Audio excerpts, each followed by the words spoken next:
स्वागत है आप सभी का हमारे आज के इस नए गहन अध्ययन में। आज हम लूसेंट ऑडियो बुक की नोट्स का विश्लेषण करने वाले हैं। और सच बताऊं तो आज का विषय बहुत ही क्या कहते हैं, रोमांचक है। हाँ, बिल्कुल। और आज का हमारा मिशन भी बहुत स्पष्ट है। हम भारतीय इतिहास के एक ऐसे अध्याय को खंगालने वाले हैं जो जी जो जी, दिखने में एक विफलता थी। एकदम सही। हम क्रिप्स मिशन 1942 की बात कर रहे हैं।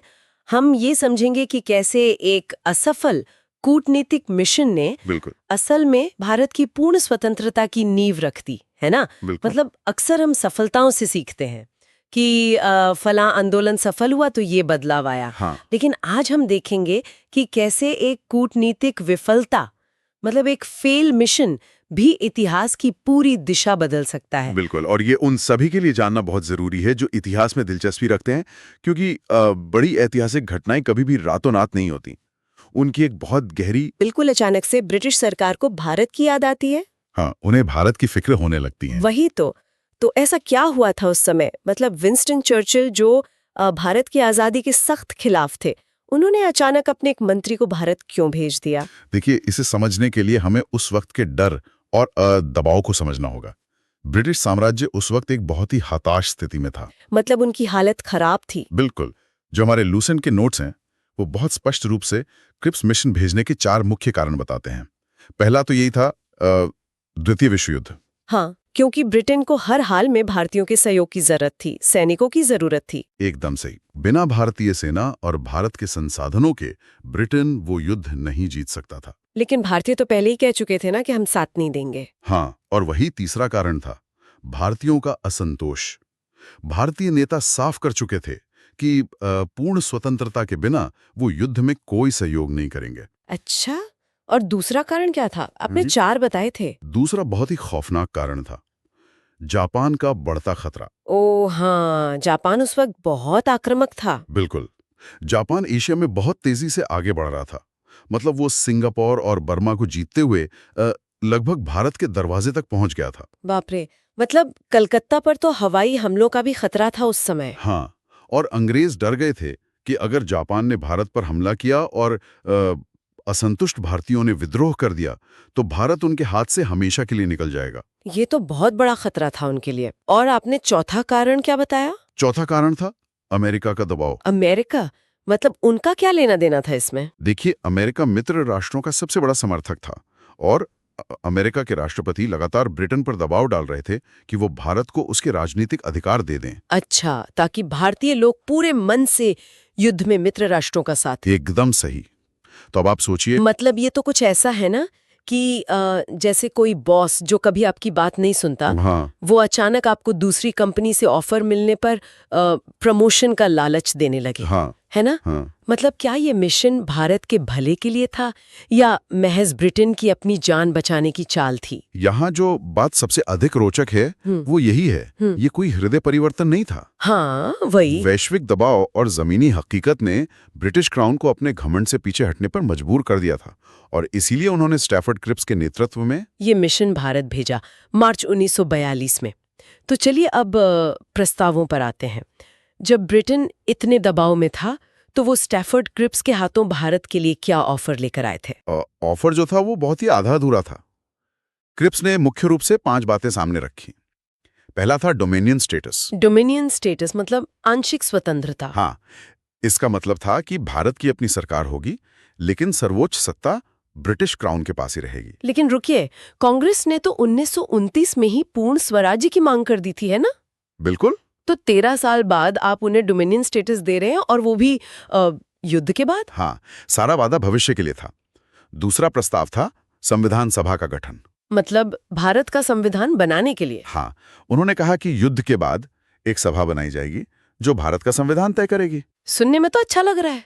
सुनने में अच्छा है, लेकिन तीसरा प्रस्ताव इसका सबसे खतरनाक हिस्सा था। वो क्या था? उन्होंने कहा कि प्रांतों को, यानी जो प्रोविंसेस हैं, उन्हें भारतीय संघ से अलग होने का अधिकार होगा। क्या मतलब कोई भी राज्य भारत से अलग होकर अपना देश बना सकता है? बिल्कुल। कोई भी प्रांत अगर नए संविधान से सहमत नहीं है तो वो अलग हो सकता है। और चौथा प्रस्ताव इसी से जुड़ा था कि देशी रियासतों को भी संविधान सभा में शामिल होने या बाहर रहने की छूट दी गई। ये तो देश के टुकड़े करने वाली बात हो गई। मतलब आप आज़ादी दे रहे हैं या भारत को कई हिस्सों में बांटने की साजिश रच रहे हैं? यही तो पेंच था। यहाँ बात सच में बहुत दिलचस्प हो जाती है। एक तरफ आप कह रहे हैं कि संविधान बनाओ, दूसरी तरफ कह रहे हैं कि कोई भी अलग हो सकता है। और पांचवा प्रस्ताव क्या था? पांचवा प्रस्ताव था रक्षा विभाग के बारे में। डिफेंस। हाँ, उन्होंने कहा कि युद्ध समाप्त होने तक रक्षा विभाग और सेना पर पूरा नियंत्रण अंग्रेजों के ही पास रहेगा। अरे ये तो हद हो गई।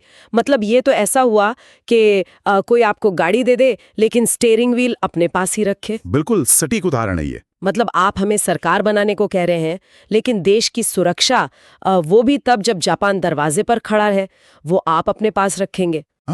और जिम्मेदारी सारी भारतीयों पर डालना चाहते थे। तो इस पूरे प्रस्ताव की जटिलताओं को अगर देखें, खासकर वो प्रांतों को अलग होने का अधिकार वाला हिस्सा, उसने तो अनजाने में भारत के विभाजन के बीज ही बो दिए ना। एकदम सही। उसने विभाजन को एक तरह से सैद्धांतिक मंजूरी दे दी। तो अब जाहिर सी बात है, ब्रिटिश सरकार ने अपना दांव चल दिया था। लेकिन क्या भारतीय नेता इस आधे अधूरे वादे को मानने वाले थे? मुझे तो नहीं लगता। बिल्कुल नहीं। कांग्रेस ने इस प्रस्ताव को सिरे से खारिज कर दिया। उनके अस्वीकार करने के क्या कारण थे मुख्य रूप से? हमारे नोट्स में 3 मुख्य कारण दिए गए हैं। पहला, पूर्ण स्वतंत्रता का ना होना। हाँ, वो तो उन्हें चाहिए ही थी। दूसरा, विभाजन की स्पष्ट संभावना। और तीसरा, रक्षा विभाग पर अंग्रेजों का नियंत्रण। इन तीनों वजहों से कांग्रेस ने इसे ठुकरा दिया। और गांधी जी का क्या रिएक्शन था? मैंने कहीं पढ़ा था कि उन्होंने बहुत ही तीखी प्रतिक्रिया दी थी। हाँ, गांधी जी ने इस पूरे प्रस्ताव को एक ही लाइन में खारिज कर दिया। उन्होंने इसे एक पोस्ट डेटेड चेक कहा। Post dated cheque? अरे वाह! मतलब भविष्य की ऐसी तारीख का चेक जिसकी आज कोई गारंटी नहीं है, है ना? बिल्कुल। एक ऐसा वादा जो युद्ध जीतने के बाद पूरा होना था, लेकिन अगर ब्रिटेन युद्ध हार गया तो चेक बाउंस।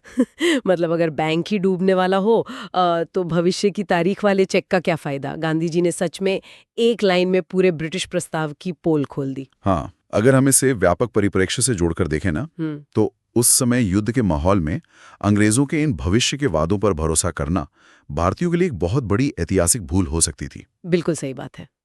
अच्छा, कांग्रेस का तो समझ आ गया। मुस्लिम लीग का क्या रुख था इस पर? मुस्लिम लीग भी पूरी तरह संतुष्ट नहीं थी। क्यों?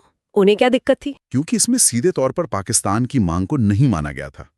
लेकिन क्या? लेकिन जो प्रांतों के अलग होने का अधिकार था ना, हाँ, उसमें उन्हें पाकिस्तान बनने की एक बहुत बड़ी संभावना नजर आ गई। अच्छा, मतलब उन्हें अपना रास्ता साफ होता दिख रहा था। बिल्कुल। फिर भी मोलभाव करने के लिए उन्होंने भी आधिकारिक रूप से इसे अस्वीकार कर दिया। तो कुल मिलाकर क्रिप्स मिशन की असफलता के कारण बहुत साफ थे। पूर्ण स्वतंत्रता का अभाव, विभाजनकारी नीति और रक्षा पर अंग्रेजों का नियंत्रण। और इसी वजह से दोनों प्रमुख दल, कांग्रेस और मुस्लिम लीग, दोनों ही असंतुष्ट रहे। तो मिशन पूरी तरह फेल हो गया। स्टैफोर्ड क्रिप्स वापस लौट गए। हाँ, खाली हाथ। तो इस सब का असल में क्या मतलब है? मेरा सवाल ये है कि अगर क्रिप्स मिशन पूरी तरह फेल ही हो गया था, हाँ, तो फिर इतिहास की किताबों में और आज की हमारी इस चर्चा में इसकी इतनी अहमियत क्यों है? देखिए, इसकी अहमियत बहुत बड़ी है। हाँ। ल्यूसेंट के नोट्स में इसके महत्व के कुछ बहुत ही ठोस बिंदु दिए गए हैं। पहला महत्व तो ये है कि ब्रिटिश सरकार ने पहली बार आधिकारिक रूप से संविधान सभा की अवधारणा को स्वीकार कर लिया। अच्छा, मतलब कम से कम कागज पर उन्होंने मान लिया कि भारतीयों को अपना संविधान खुद बनाने का हक है। बिल्कुल, ये एक बहुत बड़ी बात थी। और दूसरा, जो सबसे बड़ा परिणाम था, वो ये कि इस विफलता ने स्वतंत्रता आंदोलन को बहुत तेज कर दिया। तेज कर दिया? कैसे? देखिए, क्रिप्स मिशन के बाद भारतीयों का अंग्रेजों पर से जो बचा खुचा विश्वास था, वो भी पूरी तरह खत्म हो गया। मतलब उनका भ्रम टूट गया कि अंग्रेज बातचीत से मानेंगे। एग्जैक्टली। कांग्रेस और ब्रिटिश सरकार के संबंध पूरी तरह बिगड़ गए। भारतीयों को समझ आ गया कि ये सिर्फ युद्ध के दौरान उन्हें शांत रखने की एक चाल है। तो क्या मैं ये कह सकती हूँ कि अगर क्रिप्स मिशन असफल ना होता, हाँ, तो शायद भारत छोड़ो आंदोलन इतनी जल्दी और इतने बड़े पैमाने पर शुरू ही नहीं होता। मैं कहूंगा कि यह निष्कर्ष एकदम सटीक है। क्रिप्स मिशन की विफलता ने ही ऐतिहासिक भारत छोड़ो आंदोलन यानी क्विट इंडिया मूवमेंट की पृष्ठभूमि तैयार की। मतलब जनता में इतना आक्रोश भर गया था कि अगस्त 1942 में उन्होंने सीधे करो या मरो का नारा दे दिया। बिल्कुल। कभी कभी कूटनीतिक असफलताएं जनता में वो आक्रोश पैदा कर देती हैं जो किसी भी सफल वार्ता से ज्यादा शक्तिशाली होता है। बाप रे, सच में इतिहास की परतें कितनी गहरी होती हैं। तो अगर हम आज की इस पूरी चर्चा को समेटें, खासकर परीक्षा या सामान्य ज्ञान के नजरिए से। हाँ, हमें वो मुख्य तथ्य दोहरा लेने चाहिए। बिल्कुल। तो याद रखने वाली बातें ये हैं कि क्रिप्स मिशन भारत में 1942 में आया। इसके प्रमुख स्टैफर्ड क्रिप्स थे। सही। इनका मुख्य प्रस्ताव डोमिनेंट स्टेटस का था। और गांधी जी का वो मशहूर कथन। हाँ, गांधी जी ने इसे पोस्ट डेटेड चेक कहा था। और सबसे बड़ा परिणाम ये रहा कि इसी की विफलता के बाद भारत छोड़ो आंदोलन की शुरुआत हुई। बिल्कुल।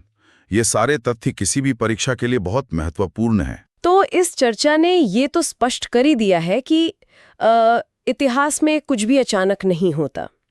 क्रिप्स मिशन वो चिंगारी थी जिसने 1942 के सबसे बड़े जन आंदोलन की आग भड़काई। एकदम सही कहा आपने। और जाते जाते मैं आप सभी श्रोताओं के लिए एक बहुत ही गहरा सवाल छोड़कर जाना चाहती हूँ। हाँ बिल्कुल। जरा सोचिए, क्रिप्स प्रस्तावों में प्रांतों को भारत से अलग होने का जो विकल्प दिया गया था, क्या उसी एक ब्रिटिश दस्तावेज ने भारत के विभाजन को एक सैद्धांतिक मंजूरी नहीं दे दी थी? ये सोचने वाली बात है ना?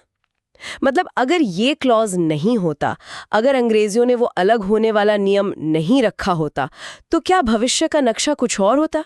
क्या भारत का विभाजन इतनी आसानी से हो पाता? ये एक ऐसा सवाल है जिसका जवाब शायद इतिहास की परतों में ही कहीं दबा है। बिल्कुल। और इसी सवाल के साथ हम आज का ये गहन अध्ययन यहीं समाप्त करते हैं। सुनते रहिए और इतिहास के इन पन्नों के पीछे की असली कहानियों को ऐसे ही समझते रहिए।